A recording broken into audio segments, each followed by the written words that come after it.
Funding for Shaperillis is provided by Squarespace, the sponsor of today's video. From websites and online stores to marketing tools and analytics, Squarespace is the all-in-one platform to build a beautiful online presence and run your business. Spider-Verse is number one. You knew that before you clicked on the video. It's Spider-Verse. You're just here to see how I ranked all the other movies. So Sony Pictures Animation has quite the repertoire. On the one hand, they've made a couple of the most beloved animated films in recent memory. And I really must emphasize that. A couple. Because on the other hand, they've made so much pure, unadulterated shit that I would like to formally rescind all my criticisms of Disney, Pixar, and DreamWorks' outputs. How do you make so much unfiltered garbage and then out of nowhere pop out a genuine masterpiece once in a blue moon? If this is like Illumination where you have no interest in art at all and produce a constant steady stream of shit just for the sake of making money, then I get it. But goddamn, why can't Sony just let the talented people that make their best films run things? Well, fortunately, I do think that's what the future holds for this studio, and I'm excited for said future now that we've gotten a few glimpses of what they can do when they just let talented creators run wild. But while the future is bright, the past is mostly dark. Gonna be honest, this is the hardest video I've ever had to make because there are so many garbage films that this studio produced. And I really shot myself in the foot with my personal criteria of what counts for the purposes of this list. I always go by the list of each studio's works on Wikipedia, which is the reason I didn't count the direct-to-DVD DreamWorks film Joseph King of Dreams, for example. But the Sony list on Wikipedia has it all. Direct-to-DVD sequels, live-action films with CGI elements, you name it. If it's a feature film that Sony produced, it's on this list. Oh, what's that? Do you hear that sound? That's the sound of pure, unadulterated agony! Why did I make me do this? Whatever, congratulations. You guys get to watch me suffer even longer than you thought. That should be fun. Let's just get this all over with so we can talk about Spider-Verse again. Disappointment in the game of life!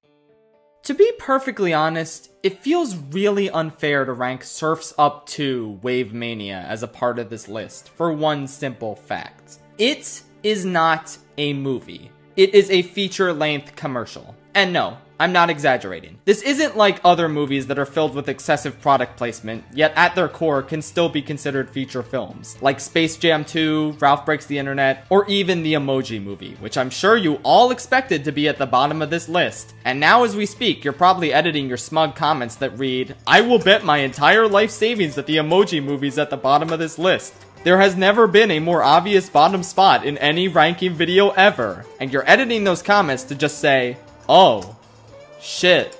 You see, none of you understand the soul-sucking awfulness that is this commercial. And yes, I fully consider Surf's Up 2 to be nothing more than a commercial for WWE. This product was conceived as a commercial when WWE approached Sony regarding making a product that would help expand their brand and reach a new generation of audiences. So yeah, it is a textbook advertisement that they slapped the Surf's Up IP onto because they fundamentally misunderstood everything about the original movie. Every single element of this commercial is wrong. Spoilers for later in the list, but the original Surf's Up is pretty kino, as the kids say. It has an extremely unique mockumentary format. Like, the entire movie is presented as if it's a documentary, with shaky cam, characters acknowledging the camera crew, and just an overall vibe of authenticity. It's one of the most unique animated films I've ever seen, solely based on how it's presented. Do you think this commercial kept that framing device up, or evolved the concept in some way? Who the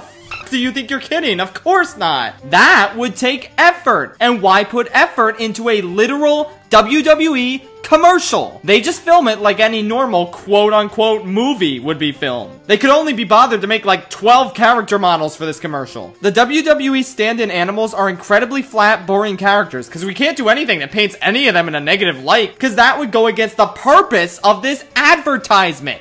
But you know who we're perfectly fine with painting in a negative light? The fucking main character. Cody in this is insufferable, mainly because he straight up just is not the same character. He's an annoying prick who's overly obsessed with winning and being famous, even though the entire point of the first movie was that he learns that winning and being famous isn't important. He learned all that from his idol in a really compelling way.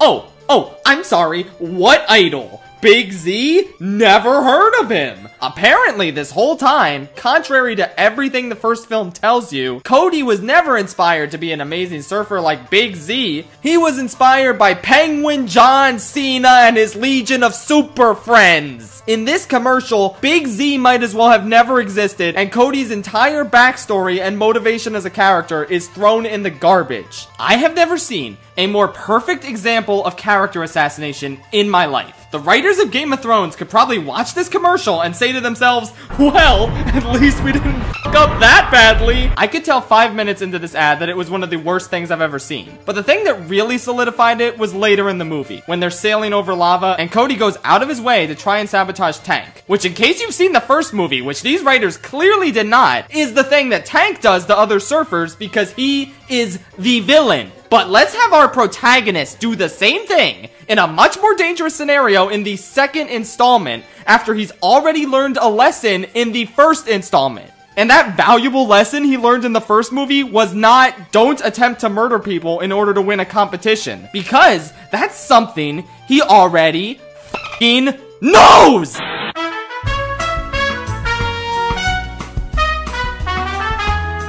As a result of this chicanery, he nearly gets his best friend Chicken Joe killed in molten lava, and doesn't seem to be concerned about Joe's life. He's just concerned about justifying his shitty actions to the WWE. So they rightfully tell him to fuck off, and he does, and you might as well just end this here. Who even cares anymore? Surf's Up 2 makes Cars 2 look like The Empire Strikes Back, and it makes Earwig and the Witch look like Citizen Kane. Dear Evan Hansen? More like, dear God, it's so much better than this piece of fucking ass. I have not hated a product this much since Artemis Fowl, which, if you remember, is my actual least favorite movie of all time. This train wreck literally only exists so Sony could suck off these WWE stars while destroying everything the original Surf's Up had going for it. It has absolutely nothing to offer and should not be watched by anyone, regardless of if they like the original film or not. Vince McMahon fantasizes about drinking milk directly from a fish's udder.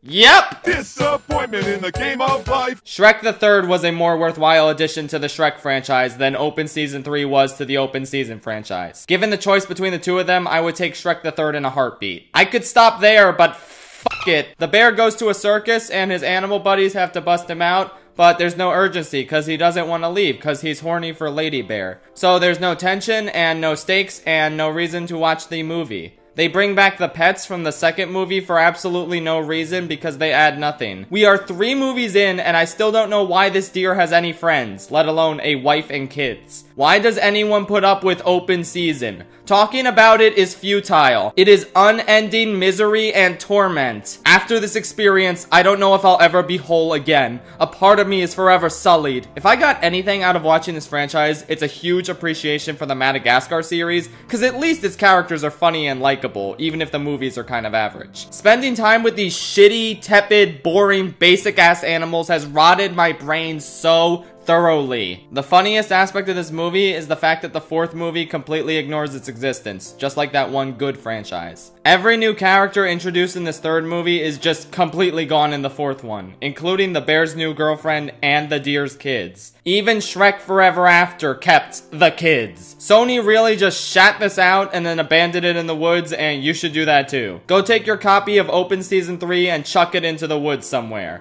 I'm kidding, obviously. That's littering and you shouldn't do that. What you should do is purchase a steamroller and run over your copy of Open Disappointment in the game of life! We now return to the Smurfs. I cannot even begin to describe just how bad the Smurfs duology is. Shut the Smurf up! I think the second one is just a little better because it's more creative through the use of Gargamel's magic, and it actually has a plot, unlike the first one. But the first one does have Neil Patrick Harris's character acknowledging how stupid the Smurfs are in general. And Hank Azaria is good as Gargamel in both movies. There you go. That is the summation of every good thing in the Smurfs duology. These movies are cynical, commercialized dumpster fires that barely even qualify as feature films. The Smurf characters are all annoying, and the first movie is literally the exact same film as Enchanted if you sucked it free of all of its charm. Suck! Suck! Suck! It's just the Smurfs dicking around with Neil Patrick Harris in various NYC locations, while Gargamel does a bunch of random bullshit, like becoming an anti-aging cream fashion designer for like 5 minutes, and then getting sent to prison, but he escapes with magic flies. And then the Smurfs are sad, but Barney cheers them up by showing them the wonder of Guitar Hero, and Google, and M&M's. Products are cool, kids. Purchase them now. There genuinely is so little redeeming about this movie that it's ridiculous. I was this close to giving it a 1 out of 10, but then I thought about it, and I realized, no, it wasn't quite a soul-sucking, awful, worthless experience with incomprehensible filmmaking that destroyed something I have any emotional attachment to. So I figured, okay, maybe the second one will break through and be the 1 out of 10 experience. But no, this one was actually a little less terrible. Color me actually disappointed. But honestly, for all intents and purposes, these are the same film. Just soulless, horrific, lazy experiences that are sometimes saved a little bit by Hank Azaria as Gargamel, but for the most part make me want to kill my Smurf. Right in the Smurfin' parking lot? The only time I felt true joy watching either of these movies was in the first film when they're going through Times Square for the first time, and you can see a billboard for Community. As someone who wasn't there to watch Community when it first came out, I have so much trouble picturing it as a mainstream TV show that would get this kind of advertising. It is so damn weird, and I can't believe NBC just marketed it like it was a regular-ass sitcom. That's just really funny to think about. So yes, thank you Community Billboard and the Smurfs movie for giving me sweet serotonin. The rest of these movies can go Smurf themselves. One time when I was 10, I had to go see a special doctor for something, all the way out in Baltimore, Maryland. It was a scary experience being so far from home, waiting in a doctor's office at a pretty young age. And the worst part of all of it, the most negative aspect of this whole experience that I still vividly remember, is the fact that they were playing Open Season 2 in the waiting room. It was horrific. At least I saw the doctor and everything was fine health-wise after that, but the Open Season 2 related scars I received that day will never heal. Rewatching it all those years later, I remember just how terrible every aspect of this movie was. The entire plot hinges on rescuing the wiener dog who had 2 lines in the first movie and was really only there as a joke. Now the movie is focused on the joke side character, and the bear main character is now a side character, and the deer main character is still a main character, and you wish he was a side character, because he's somehow even less likable than he was in the first film where he wasn't even likable. What does his girlfriend see in him? Honestly, she's better off with a Patrick Warburton impersonator deer. Why is the Patrick Warburton impersonator asshole deer the one officiating this wedding? Why doesn't Bear do it? You can't seriously tell me this deer has a license to officiate a wedding. These are animals. They clearly don't need licenses to do this. Anyone could do it. Why is it the asshole deer that both the bride and groom hate? Oh well, who cares? The deer is a gigantic asshole and I really want them to just kick his ass off a cliff. He deserves it. Also, the weenie dog they're trying to rescue gets saved by the porcupine halfway through the movie. So now the stakes are, we need to warn the team that's trying to rescue the weenie dog that he doesn't need rescuing anymore and it's a waste of time. Kinda like this movie. I guess there's some kind of fun shenanigans at the water park and I thought Crispin Glover actually did a really good job as the villain. Also, they couldn't get Ashton Kutcher back to voice the deer. They couldn't really get anyone back to voice any of the other characters either. So the replacement they got was Joel McHale? And honestly, this is the hardest I've ever seen him act before. Except for that one episode of Community where he had to play the dean for that commercial. Every other time I've seen him, he's just being himself, so it's weird to see him be a character for once. But yeah, 10-year-old me was exactly right. This movie sucks so hard. From the characters being shittier than they usually are, to that god-awful pop song at the end that I've never even heard of before. It just reeks of cheapness so much that a 10-year-old picked up on how cheap that song was. What's your excuse, society? Together we can fight back against the Open Season menace. Take that steamroller you purchased and run over every copy of Open Season 2 on DVD. Don't stop until they're all crushed. Just like my sanity. Endless trash! It never ends! Well, I sure did watch the Emoji Movie. It's definitely awful, but I also didn't hate it, nor did I find it ironically enjoyable. Instead of completely infuriating me, I was just apathetic and numb throughout the entire experience. I guess you could say my reaction to it was... meh.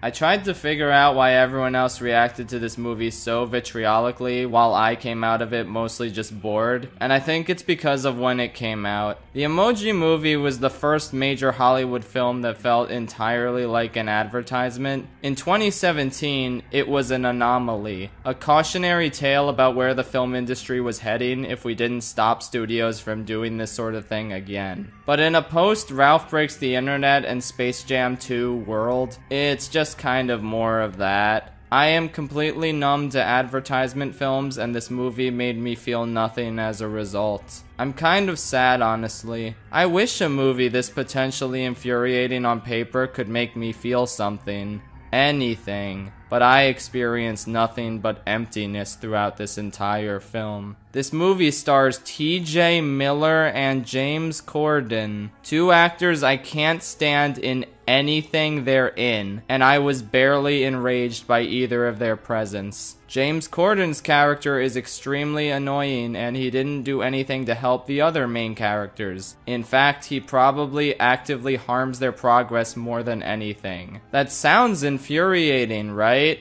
I don't know, whatever, man, who cares? Who cares that the kid who owns this phone is a completely blank slate that never gets any focus or development? Who cares about the insane level of product placement on the same level as Ralph Breaks the Internet and Space Jam 2? Who cares how idiotic and nonsensical the premise of this movie is? Who even gives a shit? Sometimes there is a cute visual gag or a humorous visualization of an internet concept, and at the end of the day, it could have been a lot worse. I did not hate every single solitary frame of this film, as many of you probably expected me to. You misunderstand me. For a movie to be a 1 out of 10, it must be a completely worthless experience that I gained absolutely nothing from. Lion King 2019 is a 2 out of 10 because sometimes Timon and Pumbaa are funny in ways they weren't in the original. Earwig and the Witch is a 2 out of 10 because sometimes I enjoy the Mandrake. Cars motherfucking 2 is a 2 out of 10 because I don't know, I think I liked the Italian car, he was kind of funny. And the Emoji Movie sometimes is creative. It is not an utterly worthless experience, nor is it even anything worth getting angry over in this day and age. Trust me, I too am disappointed that I'm not angry about this film. Apathy is a tragedy and boredom is a crime and all that, but this is where we're at. This is the state of movies. At least Space Jam 2 and Ralph Breaks the Internet are funny bad. This movie has nothing. It is nothing. I am forgetting everything about it as we speak, and if we're being honest, so have you. Since we're here, let's ask the Lord and Savior Jesus Christ for help. Would you please help us, Jesus Christ? Let's do a quick thought experiment, guys. Pretend for a minute that you had never heard of the Prince of Egypt. Pretend this movie doesn't exist. Okay? Now, when I tell you that DreamWorks Animation made an adaptation of the biblical story of Moses, what kind of movie do you picture? Probably something terrible, right? Something with awful 3D animation, something that doesn't take the story seriously at all, loaded with extremely lame comic relief delivered by a plethora of overpaid celebrities. Well, unfortunately, DreamWorks didn't do that. They had to go ahead and make some big epic masterpiece instead. Now, Sony, on the other hand, they went ahead and made the exact movie you just imagined. The star has got to be the weirdest concept for a Sony Animation movie I've ever heard. When this movie was first announced, I didn't think it was real. I thought this was a prank. The guys that brought you Open Season and Hotel Transylvania are now tackling the nativity story. Except it's not centered around Jesus, it's about a donkey. That sounds like a complete joke. And it is. This movie is very bad. It's basically every generic kids animal movie you've ever seen. The general consensus with this one seems to be that the animal stuff sucks, but they handle the Mary and Joseph stuff very well and maturely and respectfully. And yeah, that's true, I guess. Wow, amazing. There's like 10 minutes of a good movie in here. Good work, guys. I genuinely want to know why the people who made this movie thought a donkey and his annoying bird friend were more interesting protagonists than the parents of Jesus Christ. Like Jesus Christ, that's Jesus Christ. I don't understand this movie at all. And then at the end, we get to see Jesus, and he looks like the Boss Baby. Yes, I'm the baby Jesus. Almost everything in this movie is bad and boring and unfunny, and they should have just made it about Joseph and Mary because they were the only good parts. Joel Osteen is in this movie. Just kill me now. Is it Osteen or Osteen? Who cares? He sucks. I hate movies. Don't make me watch anymore. I'm done after this one. I'm just gonna watch nothing but VeggieTales for the rest of my life because VeggieTales is a certified banger. I must get my hands on those healthy purple berries. I'm scrolling, find this shit. Where the fuck is it?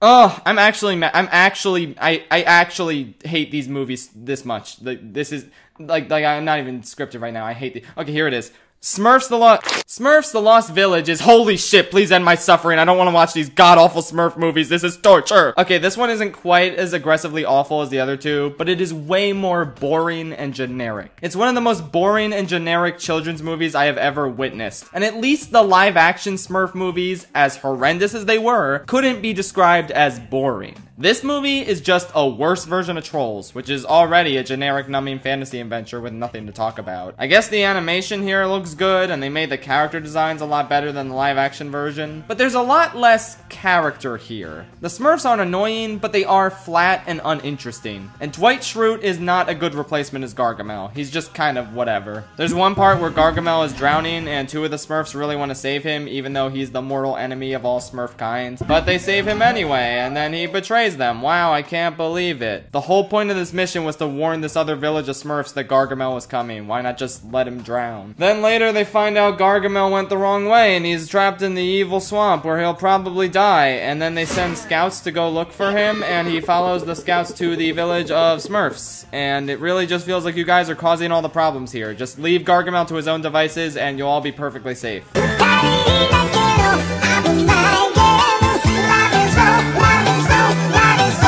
Wow, this movie's about Smurfette feeling alone and isolated from the rest of the Smurfs, but there's a secret lost village of other Smurfs, and she saw a Smurf hiding their face. I wonder if that means there's a bunch of girl Smurfs in this village. Oh look, there's a bunch of girl Smurfs in this village. Oh no, Smurfette sacrificed herself to kill Gargamel. Now she's dead. I wonder if they'll bring her back to life. Okay, yeah, she's back to life now. Okay, now there's a whole village of boy Smurfs and girl Smurfs. I wonder if they're gonna discuss the implications of these two villages coming together here at the end. Oh wait, no, they're just gonna do a dance party. Okay, I wasn't expecting that. Good job, movie. The only thing I didn't predict about your plot was the fact that it ends with a relic from the Shark Tale era of animated films. Amazing. I don't know, there's nothing offensively bad about this movie, but I think my tolerance for incredibly generic trite like this has really reached a new low. And at least the Trolls movies have music I like on occasion and really cool visuals, and they somewhat develop their main characters, which is something I can't say about this movie at all. I really need to know if singing killed Clumsy's grandma, okay? Look, we're not even close to halfway into this ranking, but I already need a break. I think I'm gonna go hire someone to capture all the Smurfs so I can finally say farewell to the Smurf cartel and stop watching their movies. But how will I create a website beautiful enough to attract the attention of a top-notch exterminator? Boom! You looking for Squarespace? 'Cause here it is.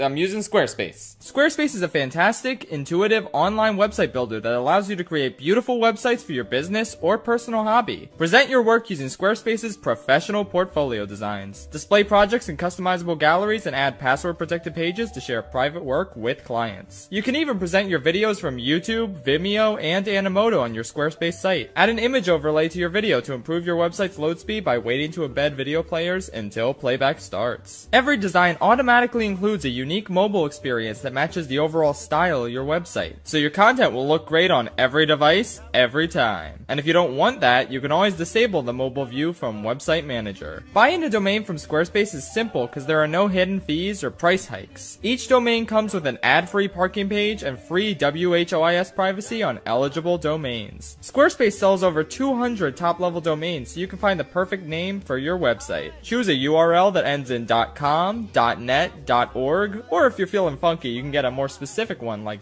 .art. If you're ready to share your passions or promote your business with the rest of the world, head to squarespace.com for a free trial. And when you're ready to launch, go to squarespace.com/shapeforless to save 10% off your first purchase of a website or domain. Why, hello there, old sport. Go to the funk. Okay, so get this. Out of the four 4 open season movies, they literally had to replace the voice actors for the 2 main characters in every single one. Not just, oh, we couldn't get the big celebrities from the first movie back for the direct-to-DVD sequels, so we'll just find new actors that'll play them in all these sequels. No, they literally got new actors to play them just for open season 2, then they couldn't get those guys back, so they got new actors for open season 3, who then didn't come back for open season Scared Silly. No one wants to voice these terrible characters for more than one movie, which is truly emblematic of what a haphazard, utter mess of a franchise open season is. And do you want to know the craziest part? This one is honestly the best direct-to-DVD sequel out of all of them. And despite the subtitle Scared Silly implying this is just some one-off terrible Halloween special, this one is actually the most like a direct sequel to the original. It brings back the original villain, who's genuinely really entertaining in both this and the first movie, adds in a ton of references to the first film that were lacking in 2 and 3, and generally feels like it's going in a more natural direction for this franchise than either of the previous sequels. It's not as bad as either of them. With that said, it's still bad. It's boring, it's frustrating, the main characters still suck, but weirdly, there are some things I like about it compared to 2 and 3. The animation is strangely better than all the other ones, which I definitely did not expect for the 3rd direct-to-DVD sequel. I figured they'd try even less at this point, but it actually looks pretty decent. The villain from the first movie is still great, like I said. This one isn't afraid to get really weird, like the weenie dog thinks he's a werewolf and he has an entire opera number about it. There's a random minecart chase over lava. The villain recruits these 2 random Canadians who look like Aardman designed them, and they have live-action photos of Alex Trebek and William Shatner hanging on their restaurant walls. Yeah, this movie's occasionally fun, and if you really want to see how the story of the first open season continues, this is the only follow-up installment you should watch. It's still like a 3 out of 10 movie, and you shouldn't watch it if you like good movies, and you shouldn't watch anything from the open season franchise. It's all terrible, but this one was less terrible than it could have been. I guess that's where we're at now. Congratulations, Sony. To the wild! The wild? Whoa! Open season is a movie where it's a season and they open it up. I don't really know what to say about this movie. It's the most generic possible thing you could put out as your studio's first feature film. It's taking the big grumpy guy and annoying sidekick shtick that started with Shrek and putting it in the woods. Wow, amazing, how innovative. Now that I think about it, there's actually a scene early on in the movie where some humans mistake the deer for being a donkey, so yeah. They knew exactly what they were doing. I thought this movie was actually perfectly fine for the first like 30 minutes. I enjoyed watching this bear bond with his human mama, and the deer wasn't really that annoying yet, and the villain was actually pretty funny and entertaining. In fact, he remains that way for the entirety of the movie. I'll give it that. But then we get to the woods, and Shrek and Donkey have to find their way home, and now it's just a series of terrible poop humor and forgettable characters, showing up with no rhyme or reason or story structure, and it really blows. Patrick Warburton showed up for 2 minutes, and that was nice. And again, the villain was actually pretty solid. But for the most part, I really checked out with this movie during its second half. It's nothing special at all. The donkey character is literally responsible for all of the movie's problems, and he contributes nothing. During the big emotional blowout where the main characters part ways, because of course that's in this movie, I was actually pretty satisfied. Like, yeah, Manny had every right to abandon Sid here. Good for him. But then he comes back for no reason, and he helps all the fairy tale creatures, even though they're all really unlikable and annoying, and then the movie's over. It was extremely mediocre and a breath of fresh air compared to most of the other movies I watched before it. That's where we're at now, I guess. You're that bear that got his butt by a squirrel. You play as Dracula. Explore over 3 levels. Hotel Transylvania 3, Summer Vacation. Is that really what you're gonna call this movie? That's not even a pun. Summer Vacation. Where's the funny? Actually, that's a good summation of this movie. It's not funny. I had some laughs in the first 2, but this one is just so tired and predictable and rehashy. Oh no, Dracula's in love with the human lady who works for her evil great-grandfather who tried to hunt him down, but now they're in love. So she'll obviously turn good in the end and save him. Okay, there was a singing kraken that reminded me of Tamatoa, so I kinda liked that. And the characters in this franchise aren't horrible, so good for them. This is a much better franchise than Open Season, but like, that's not really a compliment. Dude, what can I even say at this point? I feel so empty. Like I said, this is the hardest video I've ever had to make. Sony has made so many absolutely soul-crushing movies, and I just need a summer vacation of my own. Even though it's currently December, but whatever, who cares? Just let me die. Okay, so Goosebumps 2 Haunted Halloween is a standalone sequel with new characters that feels like a traditional Goosebumps book brought to the big screen, rather than being a meta-interpretation of Goosebumps like the first one was. This one has Ken Jeong, and he does nothing. Jack Black's only in this one for 5 minutes, and he also does nothing. The effects are noticeably worse than the first movies. The writing is noticeably worse. The movie is only funny when Jack Black is on screen. These kids think they can kill Slappy by locking him in a box and then throwing that box in a river, because I guess they forgot that he can teleport, and then he just teleports on top of their car 2 minutes later, because yeah, how did they not expect that? One of them suggests burning Slappy, and then they say, no, let's not do that, let's just throw him in a box, he's definitely dead for good. Oops, he's not dead now. They play Rocket League with Slappy, and he brings some Street Fighter toys to life, and then one of the kids talks about how awesome Bitcoin is. You know Bitcoins are cryptocurrency, right? It's not real coins, it's virtual coins. It's actually really, really cool. It starts with a process called mining. Yeah, that's real. That happens. That is the summary of everything of note in this movie. It's whatever. I don't care about it. Moving on. Hotel Transylvania. I remember this movie being okay when I was younger, and yeah, I think that's a fair assessment. It is kind of generic and predictable with the whole overprotective father and the lying to keep someone safe tropes. And the first 10 minutes of this movie absolutely do not leave a good impression. They basically front-loaded all the lowest common denominator fart humor into the opening, but it gets better, thankfully. There are some emotional moments late in the film that are good in a vacuum, but kinda come out of nowhere and feel a bit forced within the narrative. Like, the characters are doing all sorts of wacky shenanigans, and then Dracula suddenly says, haha, Jonathan, you are going to hear about the trauma I endured after my wife was murdered. Like, what? But it's nice that they attempted dramatic moments, and there's also a few jokes I laughed at. I enjoy the characters, and it is kind of sweet to see Mavis and Johnny come together. Adam Sandler Dracula is fine, he's basically just a discount version of Steve Carell as Gru, but he's still totally acceptable. Honestly, compared to the usual Sony schlock, this is a perfectly inoffensive and harmless film. Nothing special, but nothing horrendous, thankfully. Oh, come on, just give it a try. All right, maybe just a little. If I can prove that I never touched my balls, will you promise not to tell another soul what you saw? Let's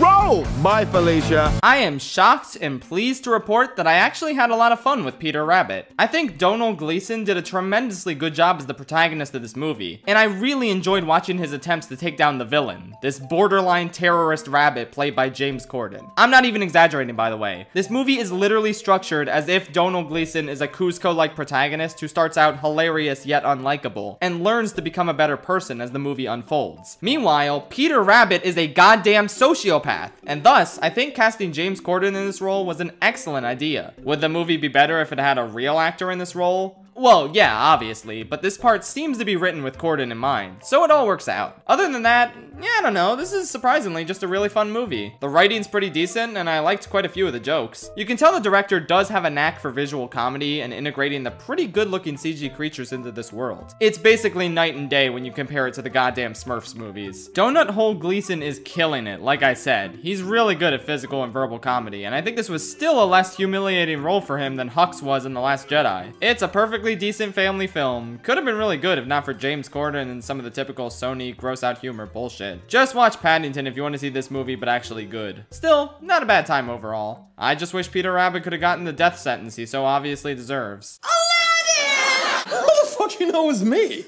Because it is you! You're just wearing different clothes! For some reason, everyone really wanted me to review Wish Dragon. Oh, it's so good! Don't listen to everyone saying it's an Aladdin ripoff. It's definitely not an Aladdin ripoff. It's an Aladdin ripoff. It hits every one of the same plot beats for the most part, and it just got extremely tedious, because I knew I could just be watching Aladdin instead. Which is paced better, and has better animation, and a bunch of songs that really slap. In a vacuum, this is a perfectly good film without any major issues, but the fact that it's as derivative as it is really sours the experience a bit. Now yes, I'm perfectly aware that Disney did not invent the Aladdin story, and I believe the general story structure of a poor boy who gets 3 wishes from a magic being did actually originate from China. It's not like you can't do a story that's been done before in a movie, but it has to be at least visually and tonally distinct. The Little Mermaid and Ponyo basically have the same premise of a fish girl wanting to leave the ocean behind, live on dry land, and be with a land boy. But these are still wildly different movies. Not only because they go in completely different directions plot-wise by their second halves, but also because of how little they resemble each other visually and tonally.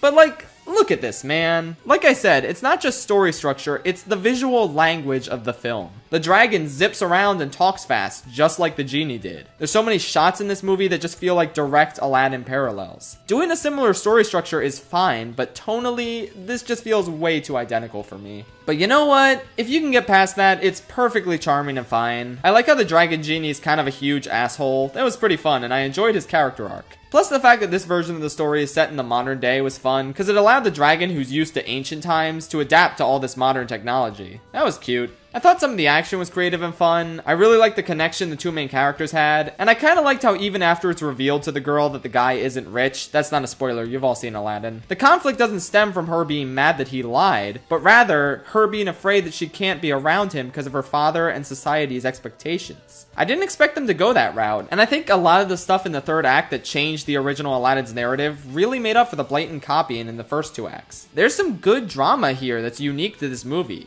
I felt some things. But overall, I just felt like not enough was really changed from Aladdin to really justify this movie existing as its own thing. Yet again, I don't mind when films are derivative of others story-wise. I'm one of the 10 people who really likes The Force Awakens. But this film just followed Aladdin so closely and didn't really do anything superior to the film it was copying until the unique drama in the third act. So, yeah, a decent film. Could be better if it had strived to do more original things than the first two acts. But it's way better than most films Sony made in the old days, so it's definitely another step in the right direction for them, regardless of its problems. See a need, fill a need. Weirdly enough, I prefer Hotel Transylvania 2 over the original, and I think it's the best in the series overall. I still think it's just okay, but it has a lot more good jokes than the first one, and I kinda like its plot as well. I think it's neat to see Dracula try and cope with the fact that his grandson might not be a vampire or be into monster things. It's nice to see Mavis try and fit in with human society, as well as her unbridled enthusiasm towards all their things. And the addition of Mel Brooks as Dracula's human-hating father was a delightful touch. Hey, who's the dame with the sweet keister? I wish he was in the movie more, and I guess I wish he didn't so easily change his mind about hating humans. But honestly, I don't really care. The plot in this movie doesn't really matter, and it's more of an excuse to vibe with these characters. And again, I kind of enjoy them. They're not amazing, but they're kind of fun, and they're especially funny in this one compared to the other movies. And like,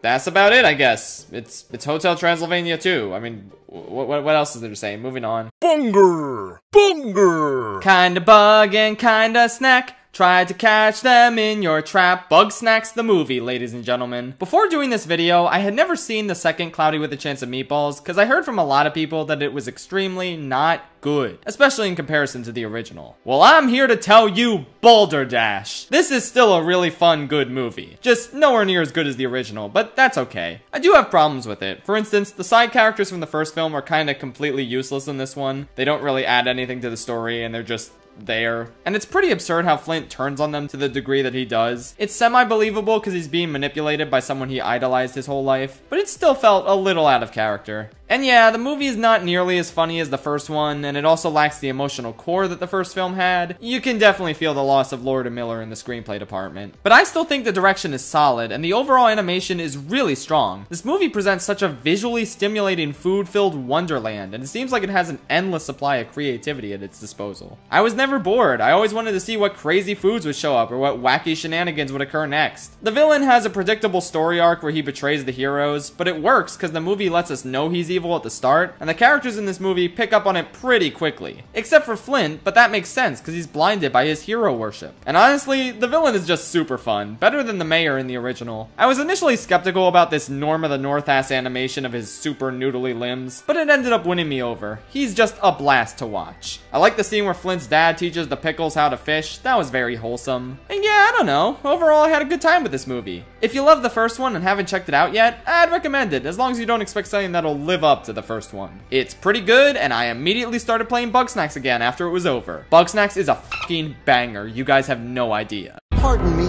are you Aaron?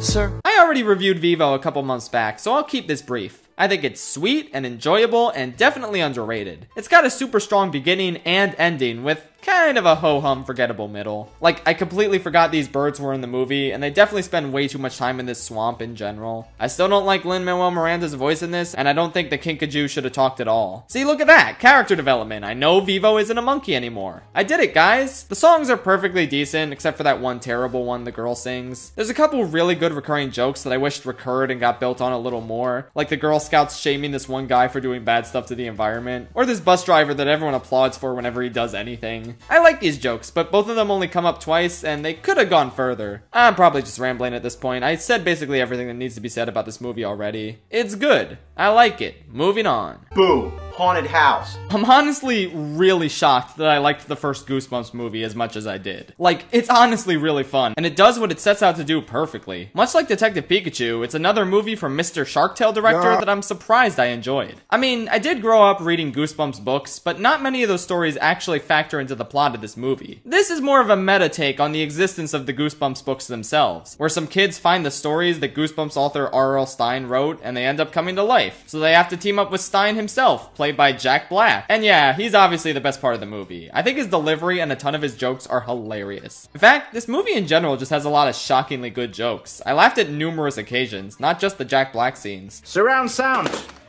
I didn't know being an audiophile was a crime.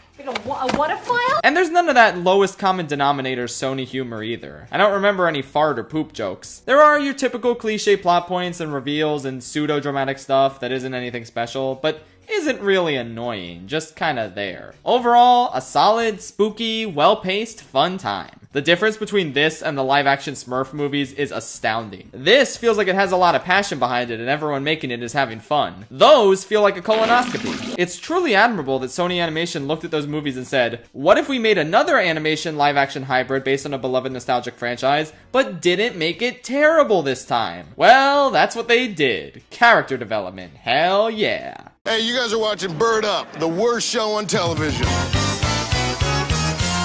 Okay, so the Angry Birds movie 2 is listed as a Sony film, but I guess the first one wasn't made by Sony Pictures Animation, it was just released by them. So for the purposes of this ranking, I'm not required to watch the first film, only the second one. I've never seen the first Angry Birds film before, but that's okay, because I heard it was really bad anyway. And I don't know if you guys are ready to hear this, but the Angry Birds movie 2 is actually really good. Like, genuinely a really good, fun, entertaining movie. It was directed by the guy who made Flapjack, and I think his flair for zany humor really came through in this movie. There's a ton of genuinely funny visual gags, plus the actual jokes they wrote are mostly pretty strong. I actually laughed quite a bit during this movie, it just kept the wacky, inventive humor coming. Maybe it got a little too structureless and random XD during the third act of this movie, and while I can excuse most hip trend things like dabbing, I absolutely must draw the line at Baby Shark, which had absolutely no business being in this film. Like, what the actual shit. It's got quite a few pointless characters as well, plus the main character is pretty obnoxiously arrogant for a good portion of the film. It feels like his only motivation is wanting to be loved by everyone rather than saving their lives. That's not likable, boo! But overall, I'm just shocked at how funny this movie is, and I feel like more people would be talking about it if it was anything other than a sequel to the Angry Birds movie. It doesn't even really resemble the games anymore. You can just view it as a heist movie in a universe filled with birds and pigs, because that's all it really is. Its relationship to the actual games is extremely tenuous here, and while that means it's not exactly a good video game adaptation, it is nonetheless a good movie that happens to be adapted from a video game, and I'm tired of pretending it's not. This is leaps and bounds ahead of Sony's usual output, and I would highly recommend checking it out. You don't even need to watch the first movie to enjoy it. I certainly didn't. It's pretty good, even if I did have to take off points for Baby Shark. Surfing on this sand here,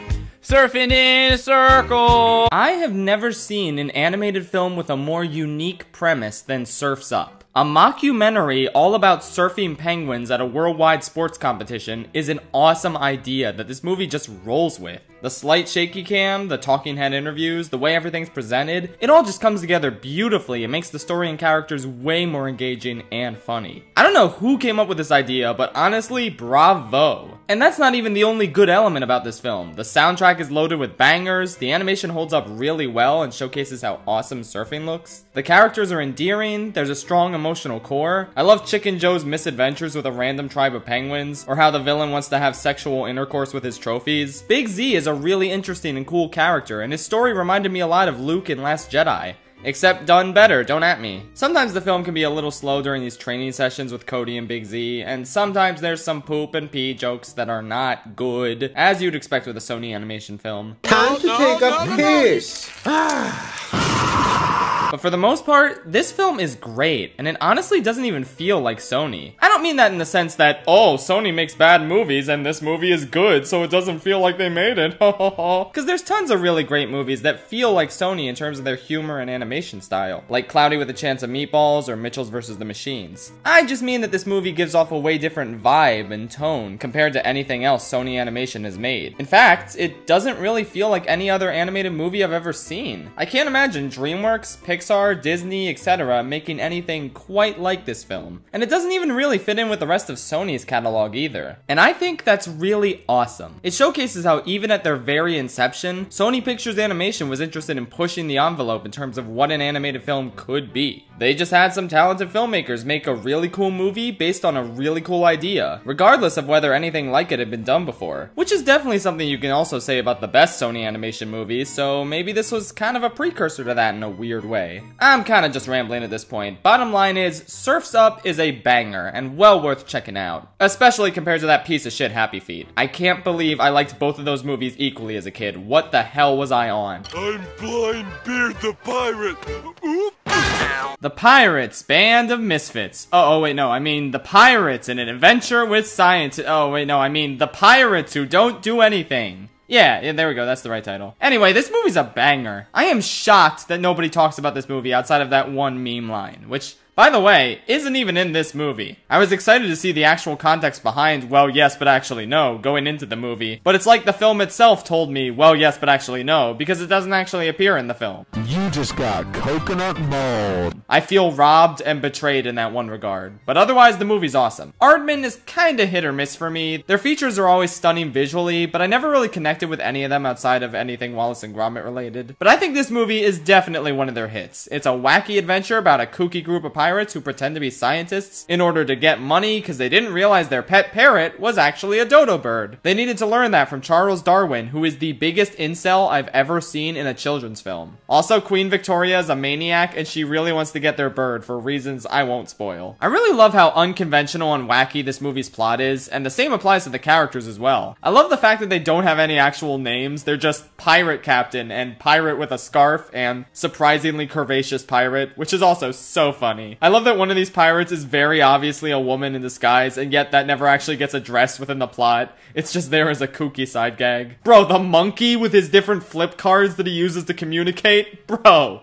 come on. How are you not watching this movie right now? I guess if I had any problems, I feel like maybe the pirate captain doesn't quite learn his lesson and never really grows out of his self-centered nature. And maybe the movie could have been a little funnier and had maybe one more action sequence, considering how great the two that they had were. But yeah, overall, banger movie. Even if it feels 100% like Aardman's handiwork and barely anything like Sony's. Depending on who you are, that might be a good thing. Also, The Pirates in an Adventure with Scientists is a much better title. What is this Band of Misfits thing? That could be the title to any movie. Why did you do this, America? You tell Arthur Reed that he'll never eat lunch in this town again. Arthur Christmas is the only kids movie I've ever seen that references the Cuban Missile Crisis, and that's how you know it's good. This might just be my favorite Aardman film out of all of them. It's a really creative, funny, and heartwarming take on Santa Claus lore. I think it's really neat how this movie establishes that the title of Santa is passed down from father to son over generations, starting with the original Saint Nick. I like how the different Santas have conflicts over tradition versus new technology, and what the best way to deliver presents is. I love how the current Santa isn't portrayed as perfect. They don't shy away from his character flaws, and it's great to see him overcome them. I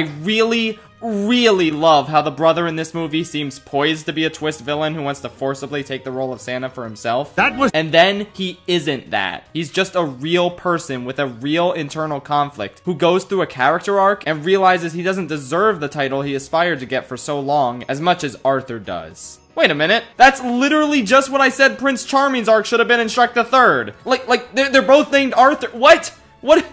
Huh. Wow, I guess Aardman do what DreamWorks don't. Ironic. Overall, this is a really strong, touching, clever holiday film. It's got good emotional moments, well-realized characters with strong arcs, a pretty good animation style is very distinct from Aardman's other works, and a ton of incredibly strong jokes that really caught me off guard. Not every joke in this lands, but the ones that do really land. This is a great underrated movie that you should definitely check out this holiday season. What are you really gonna get out of a 37th rewatch of Rudolph when you got gems like this going completely unnoticed? Check it out, baby.